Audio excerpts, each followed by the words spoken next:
자, 이제 6장부터 이제 전환점이 들어옵니다. 자, 6장으로 이제 가보겠습니다. 자, 6장으로 가보면 자, 구원의 확신의 장애물인 죄에 대해서 얘기를 하는데 자, 6장 1절 2절을 우리가 같이 읽어볼게요. 자, 6장 1절 2절을 읽어보겠습니다. 시작. 그런즉 우리가 무슨 말을 하리요? 은혜를 더하게 하려고 죄에 거하겠느냐? 그럴 수 없느니라. 죄에 대하여 죽은 우리가 어찌 그 가운데 더 살리요? 구원은 그 자력이 아니라 타력이라고 했잖아요. 그러면 어떤 질문이 자연스럽게 생길까요? 내가 못나도 구원을 받았으니 6장 1절 은혜를 더하게 하려고 죄 져도 되겠네? 내가 죄 져도 나와 상관없이 하나님이 예수님을 통해서 구원하시니까 아무렇게나 살아도 되겠네? 보통 그런 생각 하잖아요. 예를 들면 평생 죄 짓고 마음대로 살다가 죽기 전에 회심하고 천국 가면 좋겠다. 이런 생각 혹시 해보신 적 없으신가요? 이제 그런 생각을 인간이 할 수 있단 말이에요. 마음대로 살다가 그냥 죽을 때 예수님 믿으면 되지. 그런 얘기가 왜냐하면 기독교의 구원관이 자력이 아니라 타력이니까 나온단 말이에요. 그러니까 지금 어떤 질문이냐면 은혜와 죄의 상관성에 대한 얘기인 건데 보통 교회 안에서도 그렇지 않나요? 은혜를 너무 강조하면 하나님이 다 하시니까 마음대로 해도 되겠네? 라고 인간의 죄성이 거기로 나오잖아요. 근데 거기에 대해서 사도 바울이 뭐라고 말하죠? 6장 2절에 그럴 수 없느니라. 근데 그 마틴 로이드 존스 목사님이 그런 얘기를 해요. 그러니까 구원관에 대해서 설명하면서 구원이 철저하게 타력이니까 아무렇게나 살아도 되겠네라고 생각을 하면 1차적으로 복음을 제대로 이해한 거래요. 일단 1차적으로. 그러면 이제 그 1차에서 2차로 넘어가야겠죠. 그 2차에 대한 얘기를 사도 바울이 뭐라고 말하냐면 6장 2절에서 그럴 수 없느니라 죄에 대하여 죽은 우리가 어찌 그 가운데 살리오라고 말하고 있습니다.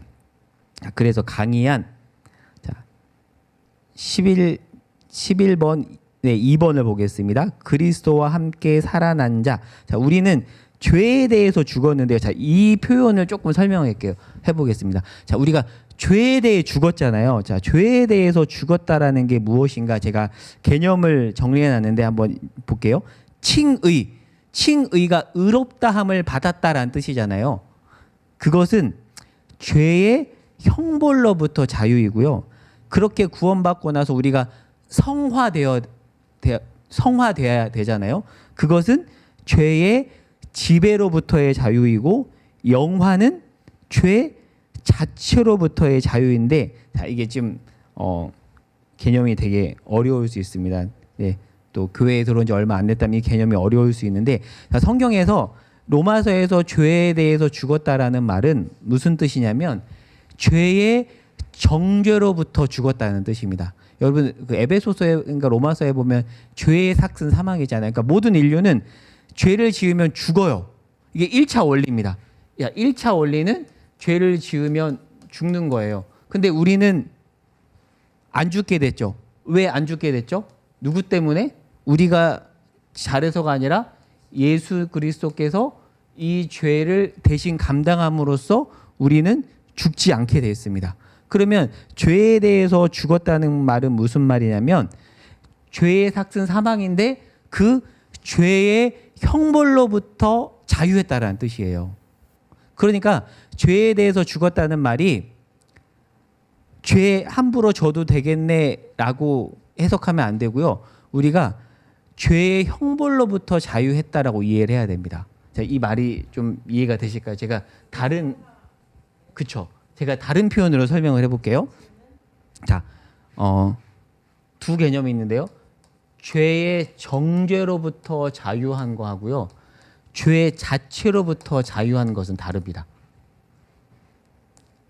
그러니까 우리 신자는 예수님 때문에 정죄, 너 지옥행이야. 그 정죄로부터는 자유함을 얻었는데 그러나 이 땅에 살면서 죄 자체로부터 자유하지 않죠.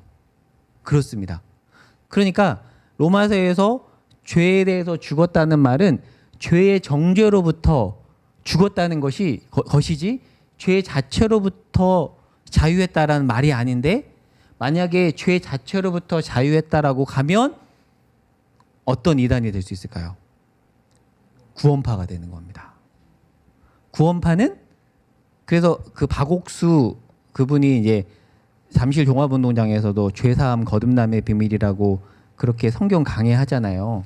이게 이 설명하는 거거든요. 근데 이 개념이 없으면 교회를 다녀도 구원파적인 죄의 개념에 그냥 넘어가요.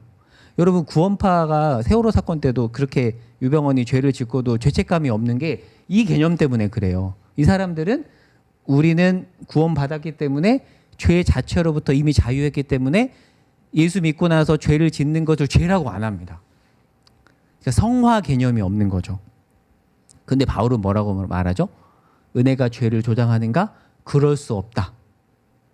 라고 지금 이야기를 하고 있습니다. 자, 그래서 개념 정리 제가 칭의, 성화, 영화 얘기했잖아요. 자, 영화는 죄 자체로부터 자유인데요. 죄 자체로부터 자유하는 때는 언제 올까요? 예수님이 다시 오실 때. 이 땅에서는 우리 신자는 죄 자체로부터 완전히 자유할 수 없습니다. 그러면 이 땅에 살면서 우리는 죄의 지배로부터 자유해야 되는데 이 말은 성경에서 보통 죄가 왕노릇하지 않는다라고 하죠. 그러니까 우리는 죄를 지어요. 저도 죄 짓습니다. 저도 무수히 많이 짓죠. 근데 우리는 죄가 왕노릇하지 않죠. 무슨 뜻일까요? 예수님이 우리의 머리이기 때문에 더 이상 죄를 짓지만 죄가 왕노릇하지 않고 예수님이 왕노릇하는 삶을 살아가죠.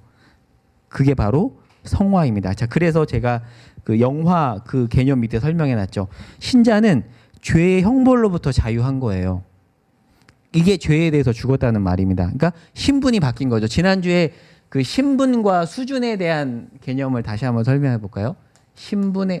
그러니까 신분의 구원이 있고요. 수준의 구원이 있는데 그러니까 우리는 신분으로서 의인이 됐죠. 누구 때문에요? 우리가 잘해서가 아니라 예수님 때문에 의인이 됐는데 수준에 있어서는 죄인이에요. 그래서 지난주에 했던 설명인데 구원파가 예전에 대학교에서 돌아다니면서 전도를 많이 했는데 여러분 구원파 이단 대학교에서 많이 활동하는 구원파 이단이 IYF라고 원래 정통 선교단체는 IVF인데 헷갈리게 이렇게 IYF라고 해서 정말 활동 많이 해요. 그래서 이 사람들이 이제 일반 대학교에서 돌아다니면서 전도할 때 어떻게 하냐면 가장 먼저 던지는 질문이 당신은 의인입니까? 죄인입니까? 물어봐요. 그러면 대부분 신자들이 그 질문에 당황을 하죠. 의인인데? 안 돼, 또 죄인인데? 그러니까 아리까리하게 답변을 하니까 그 부분을 찌릅니다. 당신은 의인입니다. 라고 얘기해요. 자, 그러면 우리는 그 구원파가 얘기할 때 정확하게 어떻게 얘기해야 된다고 지난주 얘기했죠?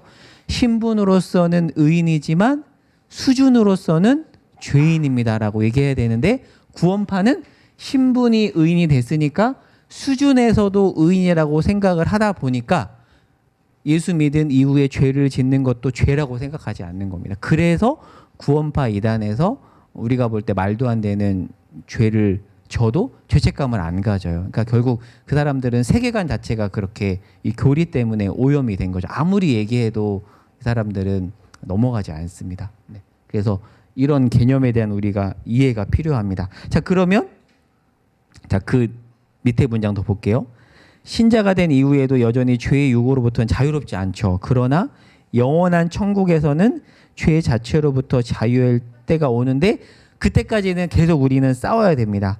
근데 싸우다 넘어져도 구원이 취소되지 않아요. 왜요? 자력이 아니라 타력이니까. 저도 이제 헷갈리네요. 우린 타력이잖아요. 네, 그렇습니다. 그래서 이 부분을 6장에서 지금 이야기하고 있는데 자, 이제 이해가 되시죠? 자, 그리고 이제 18페이지로 가면 자, 너희는 누구의 종이냐라는 이제 그 부분을 이야기하는데 반복되는 이야기를 합니다. 15절. 자, 6장 15절을 볼까요? 자, 그런즉 어찌하리요 우리가 법 아래 있지 아니하고 은혜 아래 있으니 그쵸? 우리가 타력으로 은혜로 구원받았잖아요. 그러면 죄를 지으리요? 그럴 수 없다.